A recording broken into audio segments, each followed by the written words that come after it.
So to discuss the issue, Thomas Tan, Executive Director of Real Estate Agency Remax Singapore, is here with us in studio. So Thomas, your reaction to what Minister Khaw said, that people are not financially desperate enough to need to take advantage of those options. He's talking about the lease buyback scheme. Do you agree with that? Well, my opinion is this. The lease buyback scheme is available only to the three-room flat owners.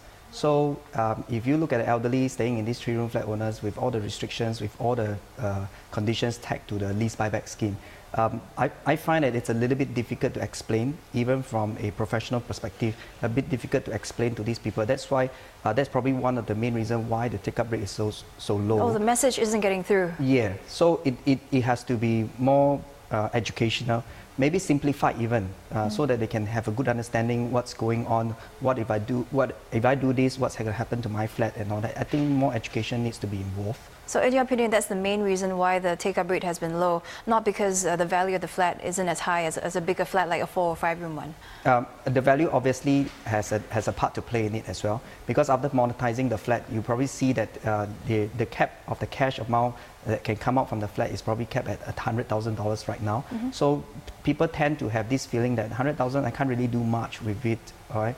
Or to make plans with it. So it's a little bit on the iffy part, so I can't really do that much with it. So people tend to sit back and have a look out before they actually take action. Okay, so now that they're considering expanding the scheme to 4- and 5-room flats, bigger ones, do you think that this will change, that people will change their minds? Well, for one, I would think that the value has gone up. So if the scheme does not change, probably they can cash out a little bit more money. So the only worry is that if I cash out so much money at one go in one lump sum basis, what do I do with it? It may be not spent wisely. For example, if somebody were to go to Resort Zoo and to spend it away, I mean, that's not wise. So I think these are considerations that the government would have if they were to open up the lease buyback scheme.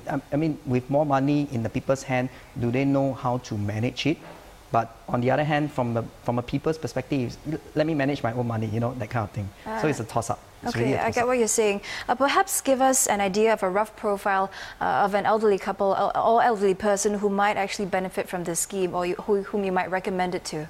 Well, I think the minister has already mentioned these are people probably in need.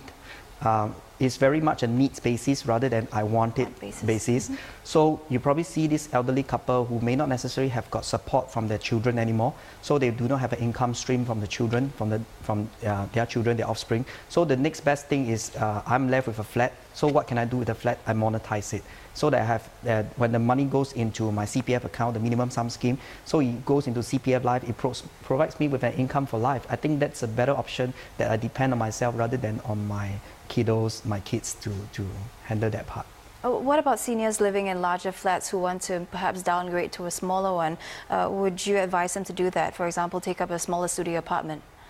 Studio apartment, if you talk about in terms of your private apartments, that's one option. But however, studio apartments tend to be on a per square foot level is on the high side.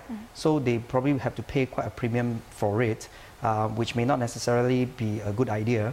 So what they can do is probably relook this lease buyback scheme, okay, and have some form of monetization, get some cash out of it, yet have income for life. I think that's a better option in that sense. Okay, so it looks like the intent of the scheme is to spread the benefits beyond the low income, but do you think there might have to be some sort of different criteria, different income criteria, ownership of private property for this scheme in particular? For sure they have to put in some terms and conditions that is tagged along with the scheme if they open up to the 4-room, 5-roomers. So if they do not tag that, then it's really free for all. So it may be up for abuse if that's the case. So it's certainly not wise to do that. Okay, all right. Thank you very much, Thomas. Great speaking to you. Thanks for coming in.